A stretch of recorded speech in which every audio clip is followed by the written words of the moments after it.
Olá, bom dia, irmãos, para outros, boa tarde. Queria saudar-vos em nome do nosso Senhor Jesus Cristo, desejando-vos graça e paz que vem do alto sobre as vossas vidas. Mais uma vez, estamos aqui para meditarmos a palavra do nosso Deus, ou na palavra do nosso Deus, e pensar um pouco naquilo que Ele nos diz. Este é o propósito pelo qual a palavra foi escrita, o registro dos atos e das palavras de Deus que nós temos na Bíblia Sagrada, tem como propósito ajudar-nos a conhecer a Deus e, como resultado desse conhecimento de Deus, então, também ajudar-nos a nos conhecermos a nós mesmos. Como fomos criados à imagem e semelhança de Deus, então não é possível nos conhecermos a nós mesmos se nós não conhecermos aquele que é a nossa referência. Então, quanto mais nós conhecemos a Deus, mais sabemos quem Ele é e também mais sabemos quem somos, qual é o nosso papel, qual é o nosso lugar, e também descobrimos a nossa necessidade absoluta desse mesmo Deus. E esta é a razão pela qual nós temos a palavra de Deus para nos ensinar tudo isso. E, portanto, temos que ir todos com corações gratos a Deus e também com humildade para aprendermos aquilo que Ele tem para nos dizer através da sua palavra. Para a nossa meditação de hoje, eu trago o texto que se encontra no capítulo 6 do livro de Números. Portanto, Números, capítulo 6, e vamos refletir sobre os versos 22 a 27. Números, capítulo 6, versos 22 a 27. O tema ou o título que podemos dar a este trecho das Escrituras é O Deus que abençoa. O Deus que abençoa. Vamos refletir sobre este ensino da palavra de Deus sobre a bênção divina. Então eu vou ler esse texto e os irmãos também podem acompanhar em casa. Número 6, 22 a 27, diz o seguinte: E o Senhor disse ainda a Moisés: Fala a Arão e a seus filhos, assim abençoareis os israelitas. O Senhor te abençoe e te guarde. O Senhor faça resplandecer o seu rosto sobre ti e tenha misericórdia de ti. O Senhor levante sobre ti o seu rosto e te dê a paz. Assim invocarão o meu nome sobre os israelitas e eu os abençoarei. Vamos orar para suplicar a ajuda e assistência do Espírito Santo na compreensão desta mensagem. Nosso Deus e Pai, nós te louvamos, nós te agradecemos, nós engrandecemos o teu nome, reconhecemos a tua soberania sobre as nossas vidas, reconhecemos o teu cuidado também, a tua providência. Obrigado por mais um dia de vida que nos estás a conceder, que é mais uma prova do teu cuidado, da tua misericórdia para conosco. Obrigado, Pai Santo, ajuda-nos a ser úteis neste dia, aprender muito mais sobre ti e agirmos também demonstrando amor para com aqueles com quem lidamos e com quem convivemos, ó Pai Santo. Nós te agradecemos e neste momento pedimos a tua ação, a tua ajuda, a tua assistência na compreensão da mensagem que vem da tua palavra. Esta é a nossa oração que fazemos com sinceridade, com confiança e com humildade, em nome do Senhor Jesus Cristo. Amém. Amados, o tema da bênção é um tema que perpassa toda a Bíblia. E com muita frequência nós próprios falamos de bênção ou de sermos abençoados e todos nós desejamos esta bênção. Com muita frequência nós usamos essa expressão, bênçãos de Deus sobre ti, ou recebemos bênçãos de Deus, ou Deus nos tem abençoado. E o problema que nós temos como seres humanos é que a familiaridade com as coisas fazem com que elas percam muitas vezes o seu significado original e verdadeiro. Portanto, quando nós pensamos em bênção e quando falamos sobre bênção, e é curioso que o nosso próprio grupo foi chamado de Coral Bênção. Isso é curioso e o nome foi bem escolhido. Mas o que é bênção? O que é ser abençoado? O que a Bíblia chama por bênção divina? E este texto que nós temos diante de nós é o texto fundamental para entendermos o que a Bíblia chama de bênção. É neste texto onde encontramos a essência e o significado mais profundo da expressão bênção e o que significa ser abençoado de facto. Eu disse que a familiaridade com alguns termos, algumas palavras, faz com que no dia a dia nós percamos o seu verdadeiro significado. E é comum isso acontecer. E acontece neste caso também em relação à expressão bênção. Quando nós pensamos em bênção, normalmente pensamos em bens materiais. Esta é a ideia básica, porque é assim que este termo se popularizou.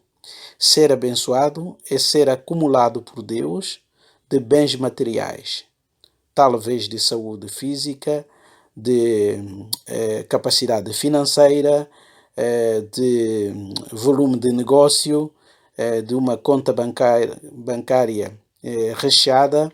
Então, quando nós pensamos na bênção, ou quando as pessoas dizem, vem buscar bênção, ou nós enviamos bênção do Senhor, ou suplicamos a bênção do Senhor, a ideia por detrás desses desejos todos é exatamente os recursos materiais, os bens materiais, aquilo que pode ser acrescentado à vida para nos transmitir uma ideia de felicidade.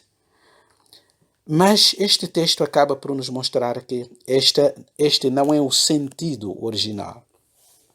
E é muito importante nós entendermos esta verdade, porque isso vai trazer um equilíbrio na nossa fé. E também nós iremos mudar um pouco a nossa maneira de encarar aquilo que chamamos de bênçãos de Deus. Neste texto nós encontramos uma orientação dada pelo próprio Deus. É Deus que está a falar a Moisés, dando-lhe instruções. Portanto, Moisés está a receber uma série de orientações de como preparar o serviço ao Senhor. Deus deu instruções para que Moisés separasse uma tribo especial que seria responsável para dirigir o trabalho de culto.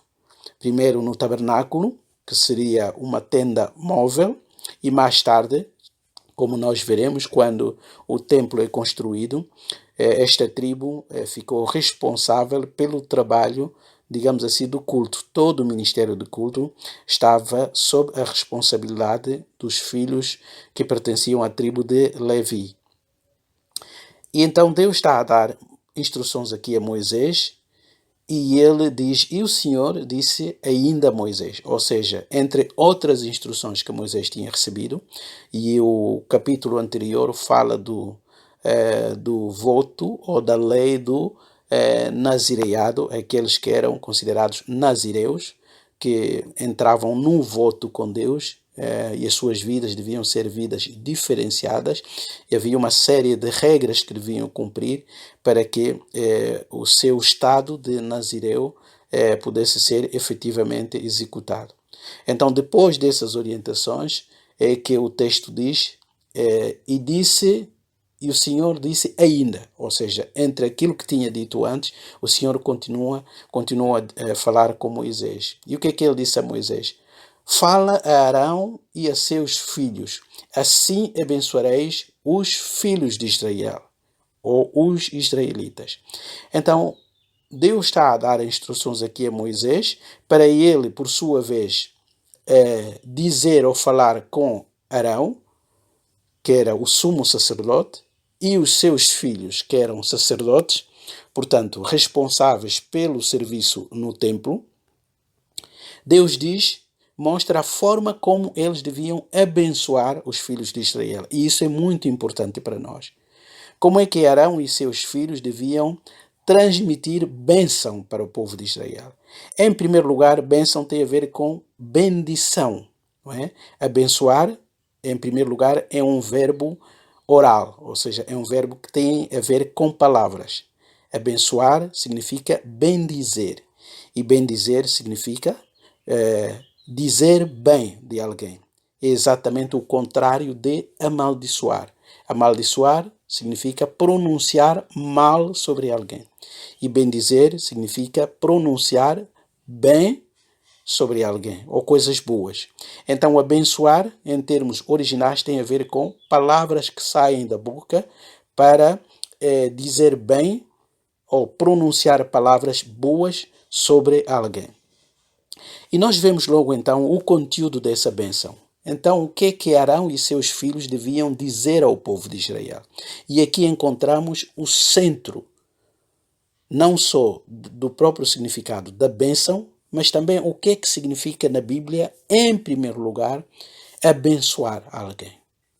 Então, os versículos, a partir do 24, explicam um pouco o que o Senhor queria que Arão e seus filhos fizessem. Agora reparem comigo. A primeira orientação é a seguinte: o Senhor te abençoe e te guarde. Então, o primeiro pronúncio é um desejo de que Deus, Jeová, ou Yahweh, ou Yahvé, então abençoasse os israelitas e os protegesse. Portanto, guardar aqui significa proteger. Então, a bênção tinha a ver com boas palavras, ou palavras de bem, dirigidas por Arão ou pelos seus filhos, sobre ou ao povo de Israel, então trazendo bênçãos, trazendo palavras boas e também trazendo a proteção do próprio Deus sobre os filhos de Israel. Então, e a bênção continua. O Senhor faça resplandecer o seu rosto sobre ti e tenha misericórdia de ti. Resplandecer o rosto significa fazer brilhar o seu rosto. E na cultura hebraica, isso significa ser benevolente. O resplandecer ou o brilho de alguém significa alegria no rosto de alguém. Então, quando alguém está contra nós ou alguém está zangado conosco, normalmente o seu rosto não brilha, não é? A sua face não brilha. A sua face fica fechada, portanto, fica sem brilho. E a bênção aqui diz que Deus fará resplandecer o seu rosto sobre os filhos de Israel. E o rosto, ou a cara de alguém, é o lugar do nosso corpo onde nós encontramos mais sinais que expressam o estado do espírito da nossa própria pessoa. Nós temos os olhos, a boca, o nariz, os ouvidos, etc, etc. Portanto, o rosto acaba por ser aquela parte do corpo que representa a pessoa. Quando nós pensamos sobre alguém, sobre um amigo, sobre um familiar que nós nunca mais vimos, a primeira coisa que nos vem à nossa mente quando pensamos nessa pessoa é a sua cara.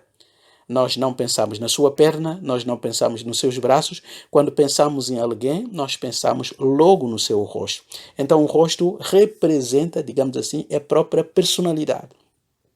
E a bênção aqui dizia que o Senhor faça resplandecer, faça brilhar o seu rosto sobre ti, não é? E tenha misericórdia de ti. Isso é maravilhoso, porque misericórdia é uma palavra conjunta de duas outras palavras que significa miséria e coração, cordia. Então, misericórdia significa um coração que se compadece diante da miséria da outra pessoa. Então, quando a promessa ou a bênção diz aqui que Deus tenha misericórdia do povo de Israel, o que Moisés devia ensinar a Arão e seus filhos é mostrar que, por um lado, eles eram miseráveis, como somos todos nós. Nós somos miseráveis pecadores. Mas esse Deus que nos criou é um Deus de misericórdia, significando que ele tem um coração que se compadece, que sofre com a nossa miséria. E isso é maravilhoso em termos do ensino bíblico. Então a bênção aqui diz que o Senhor te abençoa e te guarda, que te proteja.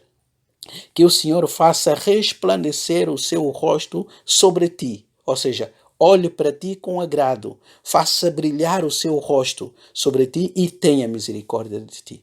Mas a bênção continua e diz que o Senhor levante sobre ti o seu rosto e te dê a paz. Então, nós já vimos que o rosto é aquela parte do corpo que representa a própria pessoa, não é? É ela, ou seja, é o rosto que expressa a personalidade. É ele que nos dá sinais de sabermos se alguém está por nós ou contra nós, se alguém está alegre conosco ou está zangado ou furioso conosco. É a partir do rosto que nós fazemos essa leitura. E a bênção aqui diz que o Senhor levante sobre ti o seu rosto. E levantar o rosto sobre alguém significa prestar atenção para com essa pessoa. Nós sabemos, por exemplo, na cultura bakongo, que quando alguém falava conosco, uma outra pessoa, um mais velho, um amigo, ou pai, uma mãe, e quando nós, ouvindo essa pessoa, virávamos as costas, então era falta de respeito. Eu lembro-me que muitas vezes tive que ser castigado, punido pela minha mãe, sobretudo, quando ela dizia uma coisa que não me agradava e eu, antes dela terminar de falar, eu virava as costas. E ali ela perdia a paciência. Porque culturalmente, virar as costas é mostrar desinteresse. Então, se isso é verdade ou é verdadeiro, então o contrário também é verdadeiro. Significa que estar diante de alguém ou levantar o rosto para com alguém é prestar atenção. Olhar nos olhos de alguém, na cara de alguém, é prestar atenção naquilo que a pessoa está a dizer. Então, aqui a bênção dizia que o Senhor levante sobre ti o seu rosto e te dê a paz. E isso é maravilhoso. Então, a bênção envolvia a atenção do próprio Deus. Portanto, Deus não só resplandecia o seu rosto sobre Israel, ou não só iria resplandecer o seu rosto sobre Israel e derramar a sua misericórdia para com o seu povo, mas também iria levantar o seu rosto e depois a bênção conclui dizendo, e te dê a paz. E a paz aqui, o shalom, não significa apenas falta de problemas. Esta é uma outra expressão também que perdeu o seu significado. Para nós hoje, a paz significa ausência de guerra, ou falta de problemas, falta de conflitos, falta de dificuldades. Esse é o nosso conceito de paz. Mas esse não é um conceito bíblico de paz. Por isso é que o Senhor Jesus Cristo disse, lá no Evangelho segundo João, deixo-vos a minha paz vos dou. Não vos la dou como o mundo a dá. Não é? Então Jesus está a fazer a diferença entre aquela paz que o mundo oferece, que significa fim de guerra, bem-estar no sentido de sem conflito, etc. Só que essa paz é muito mais uma paz exterior, uma paz externa. E Jesus diz que a minha paz, aquela paz que eu vos deixo, é diferente da paz do mundo. Porque a paz que o mundo dá, ou pode dar, é uma paz superficial. Mas a paz que eu dou é uma paz interior, não é? Que tem a ver com uma dimensão espiritual. Então, o que é essa paz divina? O que é que os israelitas chamavam de shalom? Não é? Então, o shalom significa bem-estar interior, ou seja, tranquilidade interior. E isso tem a ver com Deus. É uma paz interior. É um bem-estar interior fruto de um relacionamento correto com Deus. E isso muda toda a nossa compreensão. Significa que do lado de fora eu até posso ter problemas. eu posso até estar no meio de guerra, eu posso até estar a sofrer alguma contrariedade da vida, mas eu posso estar a viver todas essas situações e mesmo assim usufruindo do shalom de Deus, porque essa paz é uma paz interior que está para além das circunstâncias. E isso torna essa bênção maravilhosa. O Senhor não só iria levantar o seu rosto, ou seja, prestar atenção à vida, aos problemas do povo de Israel, mas também iria trazer a sua paz, a sua realização interior, a sua prosperidade. E a prosperidade, mais uma vez na Bíblia, significa tranquilidade interior. Não é tanto aquilo que nós temos, mas aquilo que nós vivemos como fruto do nosso relacionamento com Deus. Amados, esta é a palavra que eu gostaria de partilhar neste dia convosco. E o versículo 27 então conclui, dizendo o seguinte: assim invocarão o meu nome sobre os filhos de Israel, e eu os abençoarei. Os irmãos viram? O propósito e a razão da bênção divina é para que o povo se sinta amado por Deus, veja o interesse e a atenção do próprio Deus, seja guardado pelo próprio Deus, veja o rosto brilhante e resplandecente de Deus e receba misericórdia, veja o coração compassivo de Deus diante da sua miséria e sinta que o Senhor prestou a sua atenção ou presta a sua atenção ao seu povo, significando que cuida dele, por levantar o seu rosto, e o Senhor então promete derramar a sua paz. O povo teria consciência de que nós estamos a experimentar o verdadeiro shalom de Deus. E assim, diz o texto, eles invocarão o meu nome. Invocar significa chamar em alta voz, significa clamar, significa confiar e dirigir-se a esse Deus que é a fonte da nossa segurança e a fonte do nosso bem-estar. E assim, então, diz o texto bíblico, e eu os abençoarei. Amados, esse texto é maravilhoso. Mostra que, em primeiro lugar, bênção não significa receber coisas de Deus. É, em primeiro lugar, entrar num relacionamento profundo com Deus.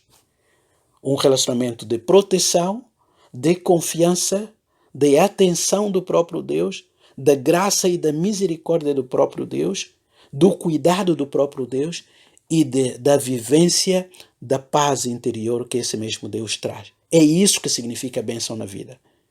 Claro que Deus nos pode abençoar com outros bens materiais. Deus nos pode abençoar com família, com marido, com esposa, com os filhos, com o salário, com o trabalho, com saúde física e com todas as outras coisas, porque Ele é Criador e Ele quer o nosso bem. Mas reparem que a ordem bíblica é sempre: buscai em primeiro lugar o reino de Deus e a sua justiça, e todas as outras coisas vos serão acrescentadas. Foi isso que o Senhor Jesus ensinou. Então, para mostrar que o essencial da bênção é o próprio Deus, é a atenção de Deus, é o cuidado de Deus, é a presença de Deus na nossa vida e a paz que Ele traz para tranquilizar o nosso coração, para que sejamos capazes de lidar com qualquer circunstância. E as outras coisas que Deus pode acrescentar são apenas um acréscimo. E o acréscimo é isso. É aquilo que não é essencial. É aquilo que é acessório. O importante é desfrutarmos de um relacionamento íntimo e correto com Deus. Esta era a base da bênção de Israel. Por isso é que o povo de Israel valorizava muito esse texto, porque ele encontrava nesse texto a base de toda a bênção. Por isso é que quando passavam por dificuldades, por prejuízos, quando eram desprezados por outros povos, e o povo de Israel passou ao longo da história por maltratos, por violência das outras nações, sempre eles se voltavam para esse texto e pensavam assim: nós somos um povo abençoado. E o nosso Deus está conosco, apesar daquilo que estamos a experimentar, apesar da forma como as pessoas nos tratam. E isso cimentava a sua fé, consolidava a sua fé, fazia com que eles se mantivessem firmes na sua caminhada e sempre com a esperança de que um dia essas dificuldades seriam ultrapassadas. Então, irmãos, que Deus nos abençoe, que nos faça compreender o verdadeiro significado da bênção e que cada um de nós deseje esta bênção máxima, esta bênção excelente, que é a presença de Deus na nossa vida, que é o próprio relacionamento de Deus na nossa vida. E quando isso é uma experiência na nossa vida, então todas as outras coisas terão o seu valor relativo. Tendo muito, tendo pouco, nós nos sentiremos sempre abençoados por Deus, porque a bênção principal é aquilo que o próprio Deus faz nas nossas vidas, é aquilo que o próprio Deus é para conosco. Que esta mensagem enriqueça as nossas vidas, as nossas almas e traga mais fé, traga mais confiança e que nós possamos confiar de forma absoluta nesse Deus que abençoa o seu povo. E desejo-vos então bênçãos nas vossas vidas, bênçãos nos vossos ministérios, bênçãos nas vossas famílias. Que Deus ricamente vos abençoe. Assim invocarão o meu nome, e sobre os filhos de Israel, e eu os abençoarei. Que Deus abençoe toda a família do grupo Bênção. Que este dia, ou neste dia, os irmãos possam sentir a graça e a presença do nosso Deus, para a sua honra e para a sua glória. Amém.